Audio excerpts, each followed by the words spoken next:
Welcome to the Omnibus Show, a program for people who are interested in everything, with deep conversations on a wide variety of subjects. And now your host, Dave Gibbs. Hello, and welcome to the Omnibus Show, the program for people who are interested in everything, with deep conversations on a wide variety of subjects. This week's guest is Jim Merritt, who has 3 podcasts, and he is also a consultant and is on WIBC Radio and is in the midst of writing a new book. Yep. Jim, great to have you here. Thank you very much. And I didn't mention that you were Indiana State Senator from 1991 to 2020. And so that's quite a lot of life. It is, and I've enjoyed every minute of it. Public service is something that I take very seriously and still do, regardless if I'm in an elected position or not. And I have my views and I have the issues that I talk about in print form as well as the podcasts and WIBC. And I feel like I live a full life, a full public life, even though I'm not in office. Yeah, no, it's great. Well, you've got 3 and the radio, and we'll put links to all of these in the description notes. You've got Jim Merritt's Indiana, Merritt in the Morning, and you've got Talk Radio GOP coming up. Yes, and Jim Merritt's Indiana is more of a podcast about certain topics. That, for instance, I went into the Indiana Women's Prison, talk about the Leith unit where mothers-to-be or mothers can take their babies into incarceration with them because we want that togetherness, and we don't want to destroy another life. Right. And so, and Merritt in the Morning is a podcast that's every other Thursday. It's on YouTube and it's on Facebook. And what we try to do is talk about the issues of, for instance, we air live from Cafe Audrey in the Fort, which is a really great diner, and we have advertisers, and we talk to, for instance, we talked to Jeff Smulyan Right. one day, and so we try to get different guests on. Last week we were at Victory Field talking to the CEO of the Indians, the Indianapolis Indians, Bruce Schumacher. We just try to bring a different part of life. And talkradio.gop is we will talk to Republicans from around the country and locally about the issues in that leader's life that they want to talk about, and it will be a totally positive part of the political industry, if you will, of talking to people about their lives outside of office. Yeah, fascinating, because that's it's kind of it's kind of like a relative to the Omnibus Show, talking with various different people and learning from them all these different vignettes of life. Yeah, and I think you would agree with me that niche of talking positively and talking about not just the issues, but how people operate out of the public eye. And there are so many great stories out there that are not and the word exposed has been soiled, but have been brought to the surface of Central Indiana, and America. There are so many do-gooders out there that we want to tell the stories of their life. Yeah, well, that's important.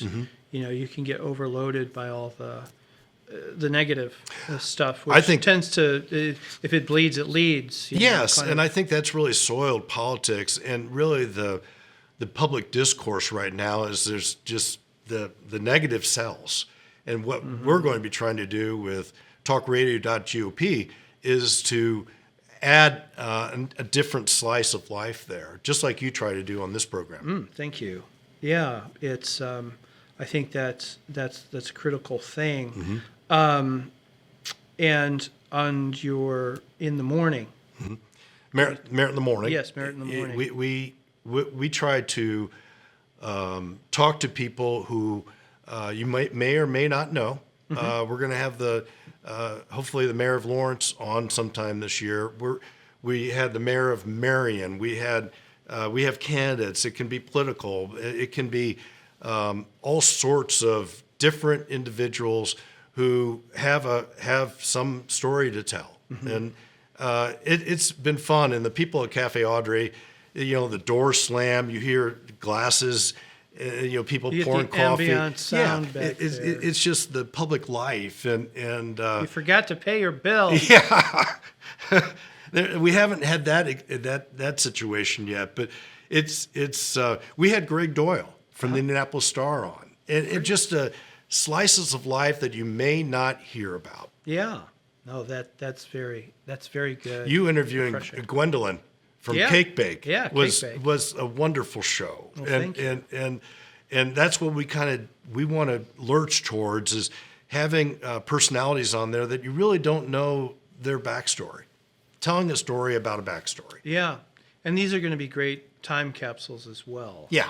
From our area. Anybody can go to YouTube and Jim Merritt's Indiana or Merritt in the Morning and Talk Radio GOP and watch us.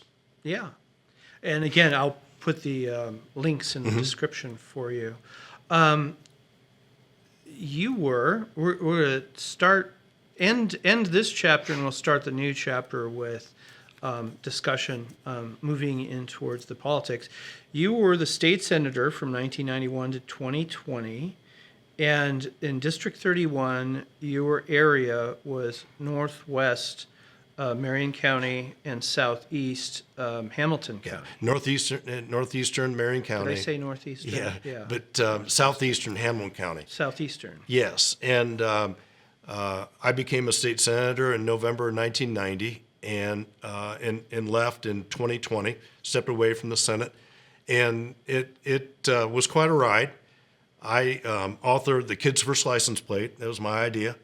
I authored the Safe Haven Law, where you can leave your baby with a police officer or a firefighter at a hospital, no questions asked. And as well as I worked on opioid issues, and I also authored the Safe Haven Law. Where if an individual is under 21 and they're at a party and someone has become in need of medical attention because of alcohol, you can call and stay and cooperate and have immunity if you're under 21. Now, there's been confusion about that law because the person who needs medical attention does not have immunity, but there's no reason for you to put that person to bed, if you will, because they could die in their sleep. Sure. And so you're not saving your buddy if you don't call or text 911. Kelly Mitchell, as state treasurer, she was at the pinnacle of getting texting 911 in all 92 counties. And the kids, they don't talk on the phone anymore. They text. And if you're at a rambunctious party, people are texting, then they won't know you called. You contacted 911. Gotcha. And that was a big part of why the law, which is kind of a medical immunity law, the Lifeline Law, has been so popular. Popular is the wrong word, but effective. Useful. Yes. And we've talked to hundreds of thousands of kids from middle school to high school to higher education. And we'll be on Purdue's campus next year talking about the Lifeline Law because there's a lot of confusion about it. Sure, and that's always helpful. But that's very constructive, and in one of those things that tends to go either one way or another. And you'd mentioned the opioid crisis, which is a real problem. I've met people who have had horrible addictions. Some have been able to get over it, and some were taken down by their addictions. But it's something that it's actually in Indiana. It's getting tougher for people to get meds who need it. Yeah, right? There's a delicate balance there. And in 2016-17, I really gave it a lot of thought, and I did a lot of research. And to me, it really didn't make sense to throw people in jail who were suffering from addiction. It was more that we needed to go. It's a health matter. Yes. Yeah. Mental health is health. Correct. And just because you have a broken brain, it's a lot like having a broken arm. and it is healthcare. And why I tried to do is I started out killing heroin in 5 years. And I wrote 24 bills in the legislature, and of which 17 became law in 2017. And what we tried to do is change the conversation from these are villains, these were criminals, to one of healthcare.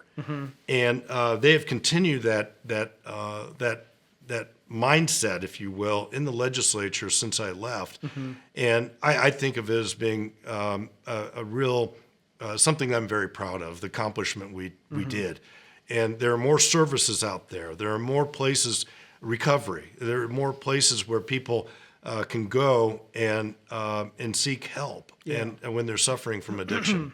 That's very good, because that people die from that, from addiction. Well, yeah, absolutely. And the idea of fentanyl coming in through our borders, and I used to tweet a picture of a picture of cocaine in a bottle and a picture of fentanyl, which is just dust that can kill you. Right. And so those are sorts of things that I worked on, among other things, including nuclear power, that I'm really proud of. And now I'm also concerned about reading with kids. The science of reading. We have to get back to phonics and understanding the, no pun intended, but the ABCs of learning. And reading is the basis. That is the everything. If you can't read in third grade, you can't learn. And you've got to learn to read, then read to learn. It really handicaps you. Absolutely. Yeah. Much of my education is self-learned, because I did it. Some people do. Most people have some aspect of self-learning, but because you're in school for a certain period of time, and then you're on your own.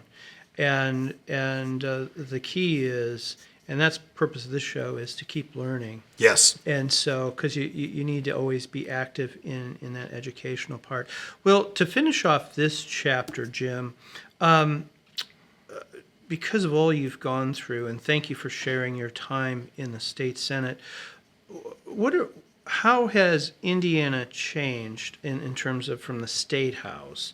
From the time you came in 91, which I was around back then, and I can remember that, to 2020, because a lot has happened in that period of time. A lot has happened in that time. How has it changed? It's changed incredibly. The public service is back then, people would handwrite you letters.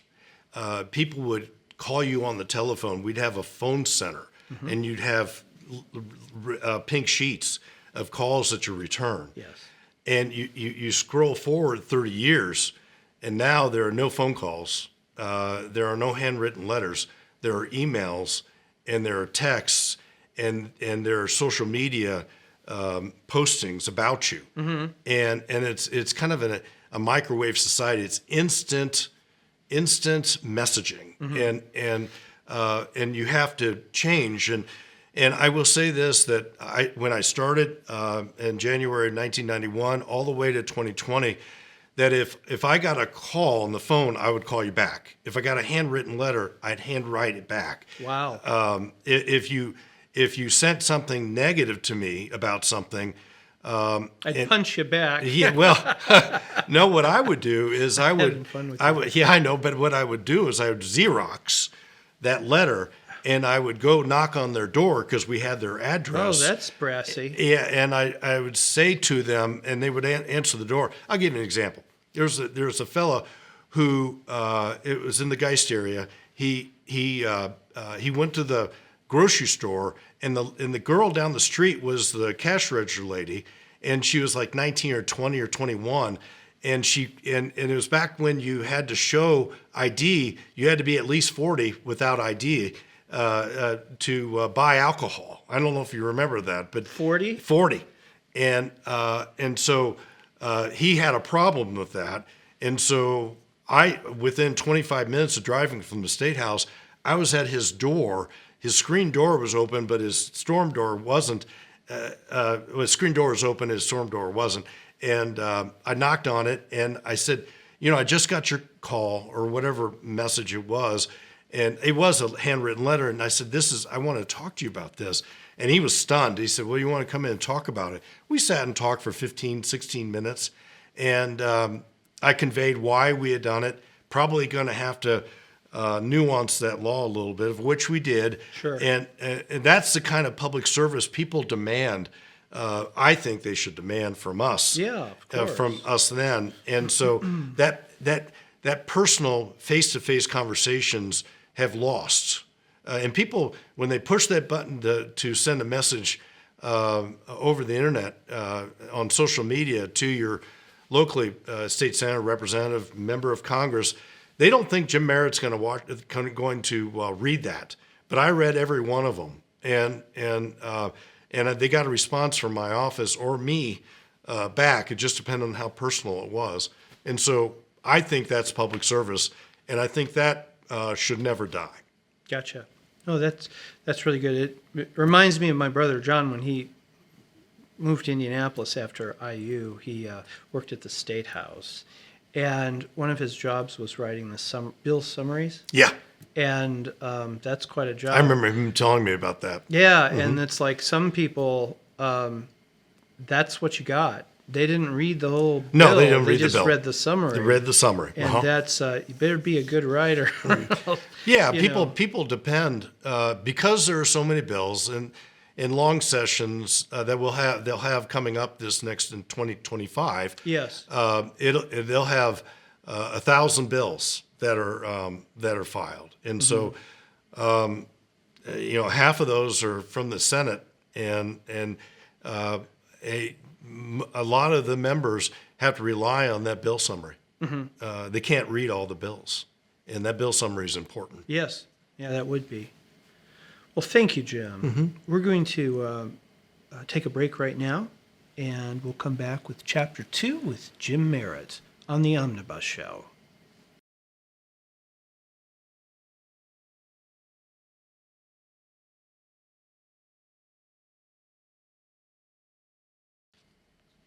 Hello and welcome back to the Omnibus Show. We're in Chapter 2 with Jim Merritt, and we've been talking about his time with the Indiana Senate. And for Chapter 2, I'd like to talk with you, Jim, about we've got an election coming up, and I would be really interested, we'd be interested in hearing your observations for what do you see coming up with Indiana, federal government, and international policy. We say international policy, but international, Sure. doings. State-wise, you're going to have a new governor, and he will be, I believe it'll be Mike Braun, and he is currently a U.S. Senator, and he was a state representative before that. Yes. And so when you have a new governor, it's kind of a reawakening of Indiana, and he has different views of what our current governor Eric Holcomb has, and so the legislature will meet next year, 2025. It'll be a long session. They'll have to put a budget together. It really all depends on how the economy's doing as to what they can do and how much they can fund education. And that is kind of the centerpiece of everything that goes on during next year's session is really the hub is education, as well as the social services. But that is kind of a second tier of a budget. And so, it's kind of a reawakening of a new and what will be happening in 2025 is hard to predict from the state side, but I do count on having good governance and a completely new team running the state of Indiana. Now, with the federal government, I really believe that right now people don't trust their government, and I think it. I would agree. I agree with you. I think it stems out of COVID and being shut down, and things such as masks mandated, as well as vaccines. And I think there's a libertarian streak going through America right now. And as you and I have talked, there is that individual who just wants to make their money. they want to make sure their car operates. They want to make sure they get home and have dinner, and they want to make sure their kids are educated well. Kind of the meat and potatoes of life. Yeah. And so people, when they're fearing government right now because they don't know what to expect from government, because some of the horrors that we've had, that, America is involved in 2 wars now. America just came through a pandemic. And inflation. And inflation, exactly right. And when I volunteer at the Lord's Pantry at Anna's house on Saturday mornings, and people are asking for meat, and because meat is so expensive at the store, that I was packing 2 chicken breasts, in a big container of a plastic envelope of soup. For people to live through the week. Yeah, and these are families. We're putting these in, not golf carts, but actually toy carts for people to drag back home in the Strawtown area of western part of western side of White River. And so, these people are going home to dirt floors. They're going home to poverty. And so it's hard, America, it's easy to bet on America, but we're going through a rough patch right now where inflation and people are working 2 jobs, and their leaders are really not listening to them. And at least I believe they are not. And so it's harder to buy a car these days. It's harder to purchase a home. People are renting. And the prices are going up. Yes. And so we have the biomes of America going on right now. It's a roller coaster of life, and people just want to have a happy life and get through it. Yeah. And so we're going to get through this. We always do, but our culture is really under attack right now. And what I mean by that is the lifestyles and the people that just want to have a happy life, have a government right now that really isn't listening to them. Yeah, that is quite a challenge. Well, taking that to the federal level, what do you foresee? I mean, there are going to be 2 very different outcomes depending on what happens, and they will be very different outcomes. But that's what I'm observing. But what do you observe? What's ahead? I think it's the same thing. I think there's going to be a turnover in running of government. I believe that Donald Trump is going to win the presidency, and that will be another sea change, just like 4 years ago was, just like the 4 years before. Opposites. Yes, and who knows? They've been talking about America being in a recession, but the consumer has powered us through these high interest rates and this inflation time. Yeah. And so there will be a rush to support Israel, to get that war over, and America's participation in that war.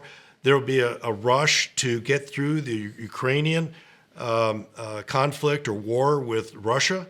And so you're going to see America, they're going to want a plan of when we're going to be finished, because when we go back to the Vietnam War, there was no plan to finish it, and people say that about the Iraqi War and Afghanistan.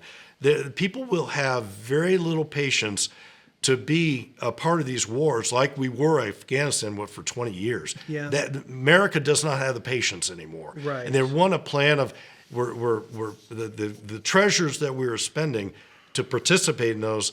Our people's patience is running thin. Yeah, and I think of President Eisenhower, who warned us about these type of things, and I think he was pretty spot on. Yes. And so I was going to ask you next about the international, but you brought that up, and just the way that the money's going out and they're paying in, and just the cost. The pain is hitting everybody now. It doesn't matter where they are on the political spectrum. They're just the pain of the cost of living.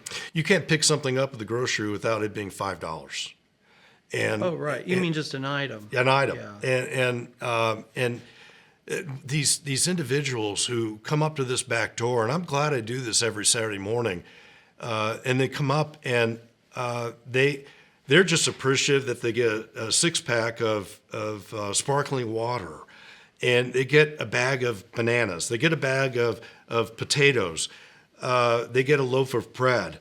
Like I said, they get an envelope of a large envelope of frozen soup, and those people are that is the poverty part of the world. Yeah, and it's becoming larger. The haves and the have-nots are becoming farther and farther away from, and the people in the middle, the working class. I call what we serve every Saturday the working hungry, but the working class who just wants to have their kids educated, who wants them to be healthy, who is having trouble with healthcare right now, they're worried that their kids aren't being taught the science of reading. These are the ABCs of life that we're, and I don't want to be a Debbie Downer because I think we will spring out of this, but I think right now people are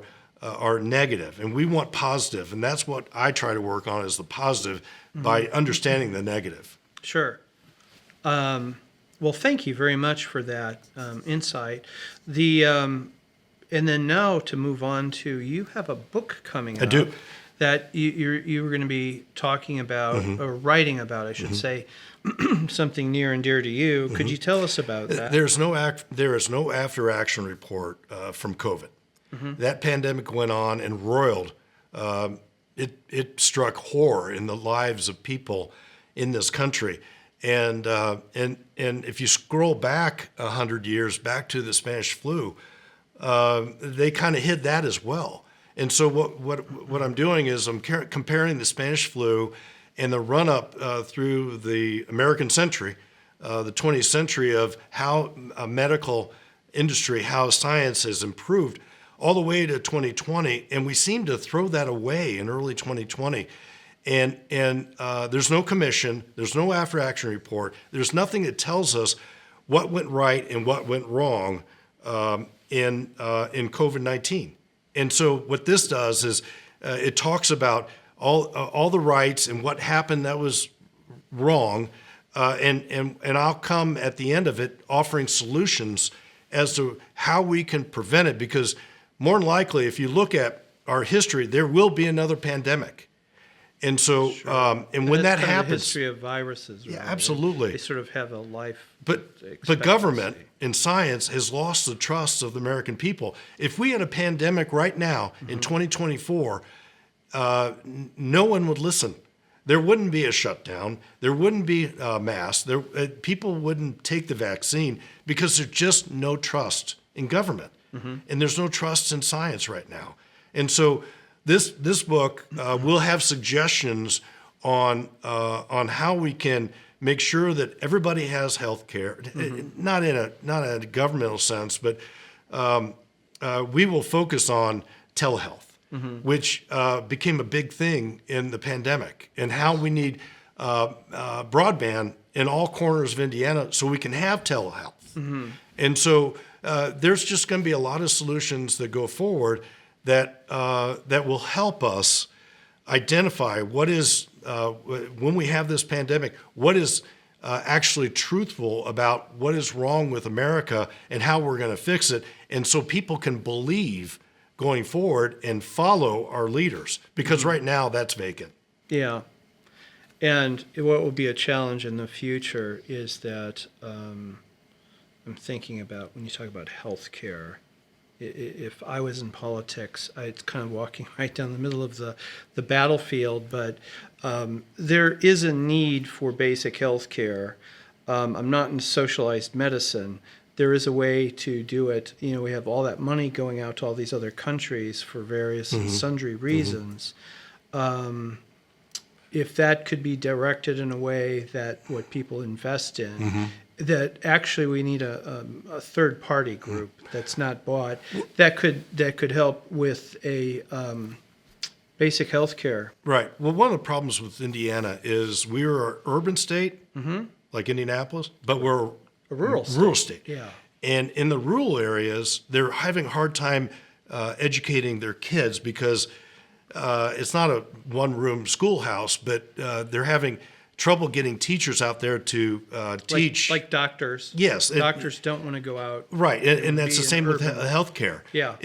And there are hospitals that are in desperately bad financial shape in rural Indiana. So you got education where, kids, sometimes they want to take shop and they want to go that way, they get a CTE, if you will, but also they're highly competitive and they want to go to college. And so we have to craft our society towards our society and our education and our healthcare. And so telehealth is becoming more and more important, as well as the idea of bolstering those rural school districts so you can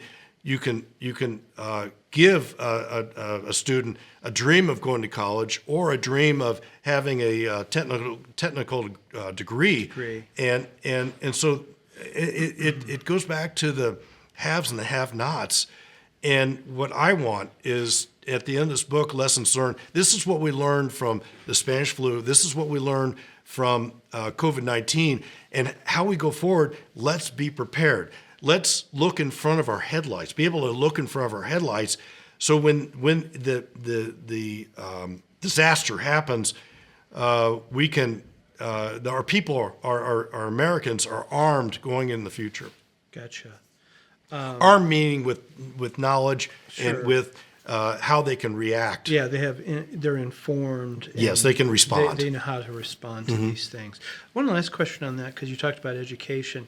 Is there any plan in the works for, I'm thinking about where I started out as a journalist in Bedford, the county schools, because they've got the county school there, where there would be, for the solution for the kids in the country, will there be more of an expansion of county schools for? I don't know about county schools, but I do know this. The State Board of Education right now and Dr. Katie Jenner are doing a really good job of listening. And the class entering next fall that'll graduate from high school in 2029, they're reforming what the prerequisites of getting a diploma in 2029 are. Okay. Meaning, if you wanted to go to the CTE, where you're getting a degree in informatics or a college diploma or a high school diploma in something like that, versus the route of wanting and going towards college, and the detail behind those standards and the idea documentation of what do you want to do in your freshman year. You may not know, so you want to take competitive courses so you might be able to get in college, but also you're kind of interested in understanding how a lawnmower works and fixing a lawnmower or a car, those technical type of diplomas. And so I'm really bullish on education because people learn differently. All kids learn differently, and fashioning it that way is a real positive start. Mm-hmm. Well, one more thing on education is that we spoke with Dr. Toby Malachi last week, and he informed us about Indiana being the leading light industry state in the country, at the top. And we're not used to being number one in things with industry in terms of facing off California and Texas and New York. That brings me to think about another man out there in TV and social media, Mike Rowe, on I love on trade, trade school. And my cousins used to go to old Hammond Tech, which is no more. And a lot of tech schools have dropped out, but there, a part of that is contingent upon